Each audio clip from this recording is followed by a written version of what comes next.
want to control Twitter or get rid of Twitter completely.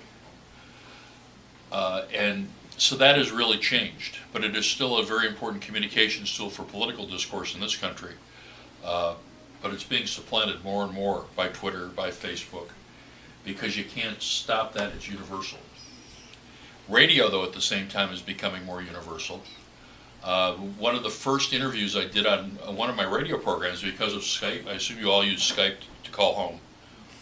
I was doing interviews on the radio using Skype a long time ago, and I was a friend of mine was in the World Expo was in Shanghai.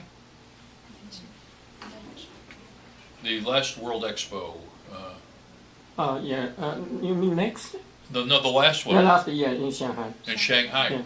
He was sitting at his computer talking to my audience live by Skype. It turned out he was at a Mexican restaurant, which I really thought was funny. It somehow I didn't feel like Shanghai was the place to go for Mexican food, but I guess you can. And that kind of, the world is so much smaller now. You talk about going back home. Somebody we were talking earlier about somebody going back to China for a job interview from here. 20 years ago, who would have even dreamed of doing something like that for a job interview, or doing a job interview over the internet? So the role of radio has changed a lot. Newspapers have changed a lot because very few people buy them anymore, at least the paper version. Wes was a newspaper reporter for many years, and now you can't get a job as a newspaper reporter. They're firing people right and left. And then there's my toy, the electric car, and that is fun because it is the cars that are made today. My car is 10 months old. It is already been surpassed by other cars. It is moving so fast in the battery technology because there's a tremendous war going on right now between South Korea, China, Japan, and the United States over batteries, of all things. Who's going to build the best batteries? Plus, China's got an advantage because you've got all the raw materials that are needed for batteries. I guess your country has the lock on the market.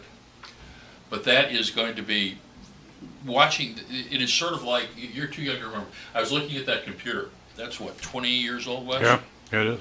That thing is, it still works, but it's really, really, really, in computer years, that's probably, they talk about dog years, 7 dog years is 1 human year. That 20-year-old computer in human years is probably like 200 years because it changes so fast and it gets so much better and it gets so much cheaper. You've got, is that an iPhone? Yes. Of course.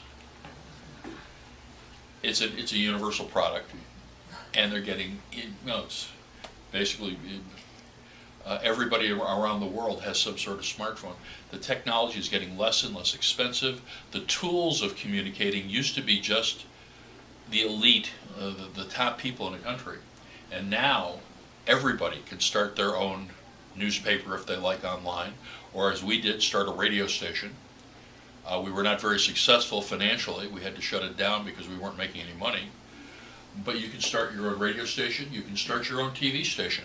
There's a political commentator by the name of Glenn Beck, who I would not recommend to you because he's a little weird. But he's got his own television network on the internet. And he makes millions of dollars a year from this television network, preaching his form of politics. So anybody can do that now. It doesn't take much. Wes has got everything. His little camera there costs $120. 100. 100. Okay, you got it on sale. So it is with a small d, democracy in communications has really taken over. If you in anybody's history books, it used to be just the few had the power of the printing press and the power of distribution because it was so expensive. Now it is so inexpensive, just about anybody can do it in a modern society.